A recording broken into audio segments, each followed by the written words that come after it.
আওয়ামী লীগের আমলে গায়ের জোরে আওয়ামী লীগ নেতা জহুরুল হক মামুন ও জেলা আওয়ামী লীগের সাধারণ সম্পাদক অ্যাডভোকেট মতিয়ার রহমানের ভাতিজা সাবেক ছাত্রলীগ নেতা জাহাঙ্গীর হোসেন সহ কয়েকজন রেলের জমি দখল করে মার্কেট নির্মাণ করেন। বারবার নোটিশ দেওয়ার পরও দলীয় প্রভাব খাটিয়ে অবৈধভাবে মার্কেট নির্মাণ করে ভাগবাটোয়ারা করে নেন আওয়ামী লীগের এই নেতারা।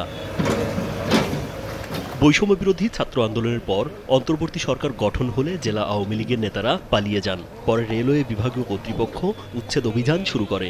অভিযানে লালমনিরহাট জেলা শহরে রেলের জমিতে অবৈধভাবে নির্মিত জেলা আওয়ামী লীগের সাবেক প্রচার সম্পাদক মৃত জহুরুল হক মামুনের মার্কেট গুড়িয়ে দেয় রেলওয়ে কর্তৃপক্ষ।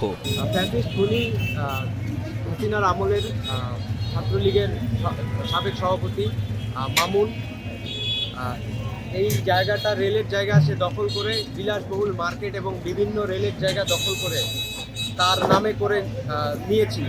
তো আজকে এই সরকারের বিদায়ের পরবর্তী সময়ে রেলওয়ে যে আমাদের এই জায়গাটাকে উদ্ধার করে দিল, এর জন্য রেলকে আমরা অসংখ্য ধন্যবাদ জানাই। এইসব রেলের জমি জমা দখল করে ছাত্রলীগের সাবেক সভাপতি মামুনুল হক উনি বাণিজ্য চালিয়েছে।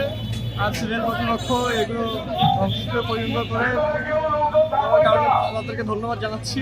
রোববার অভিযান চালিয়ে অবৈধ এই মার্কেটটি উচ্ছেদ করা হয়। একই অভিযানে বিডিআর গেট রেলওয়ের পাশে থাকা 17টি ফলের দোকানও উচ্ছেদ করা হয়। এ সময় অভিযানে রেলের প্রায় 1 একর জায়গায় নির্মিত অবৈধ স্থাপনা উচ্ছেদ করা হয়। সরকারের কাছে আকুল আবেদন, আমাদের এখানে পরিপূর্ণতা হোক বা আমাদের একটা কোনো সহায়তা করুক, আমাদের সহযোগিতা করুক, আমরা যাতে বাল বাচ্চা নিয়ে বাঁচতে পারি। মালিক পক্ষ থেকে আমাদের কিছু জানা নাই, রেল থেকে আমাদের কোনো নোটিশ দেয় নাই। এই জন্য আমাদের হুট করে সকালে বলতেছে দোকান আজকে সরা লাগবে, এখনই সরা লাগবে, না আমরা উচ্ছেদ করবো বেকু দিয়ে।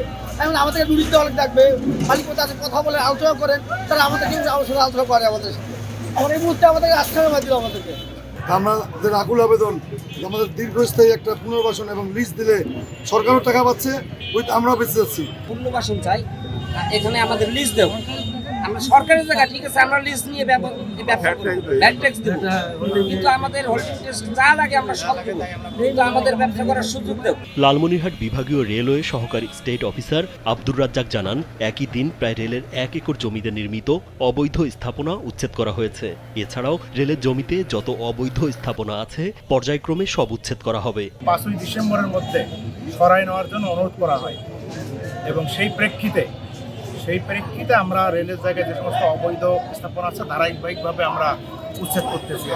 আমাদের 1 একরের মতো জায়গা আর কি আমরা আজকে খালি করবো আর কি। 25-30টা দোকান, কাঁচা পাকা দোকান মিলি প্রায় 25-30টা দোকান আছে এবং প্রায় 1 একরের মতো জায়গা আমরা আজকে উদ্ধার করবো। দীর্ঘদিন ধরে আওয়ামী লীগ নেতাদের দখলে থাকা অবৈধভাবে নির্মিত স্থাপনা উচ্ছেদ করায় স্বস্তি ফিরেছে সাধারণ মানুষের মাঝে। রাজীব বিশ্বাস, কালবেলা।